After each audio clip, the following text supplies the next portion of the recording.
ছোট্ট বন্ধুরা, আজকে তোমাদের সামনে নতুন আরেকটি ম্যাথ সলিউশন নিয়ে হাজির হলাম।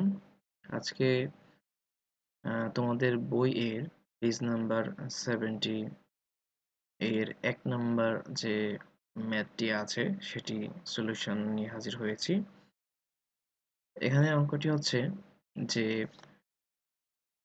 দেয়ার were 625 students in a school, যে কোনো একটা স্কুলে 625 জন ছাত্রছাত্রী ছিল at the beginning of the year, বছরের শুরুর দিকে 275 new students were admitted, যে 275 জন নতুন শিক্ষার্থী আরো ভর্তি হলো। and 300 and 35 students left the school, এবং 35 জন ছাত্রছাত্রী চলে গেল। এখন প্রশ্ন হচ্ছে how many students remained in the school, যে এই স্কুলে কতজন ছাত্রছাত্রী রয়ে গেল।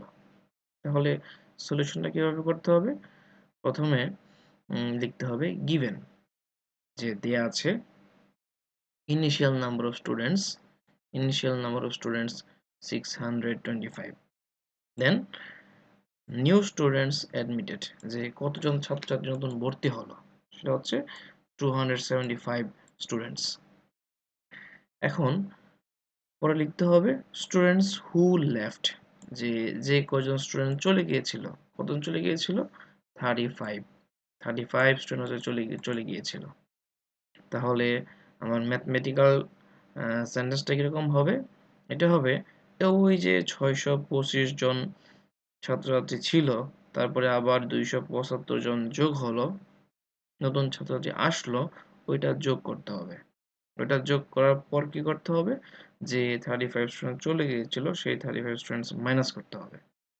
তাহলে কি করব? প্রথমে লিখব হেয়ার 625 প্লাস 275 টোটাল হচ্ছে 900। দেন কি করব? এই 900 থেকে এই 35 স্টুডেন্টস যে চলে গিয়েছিল এটাকে আমার মাইনাস করতে হবে। তাহলে 900 মাইনাস 35, তাহলে আমার কত থাকে? 865। উত্তর হচ্ছে এইটা, যে 865 students remained in the school, যে 865 জন ছাত্রছাত্রী এই স্কুলে থেকে গেল।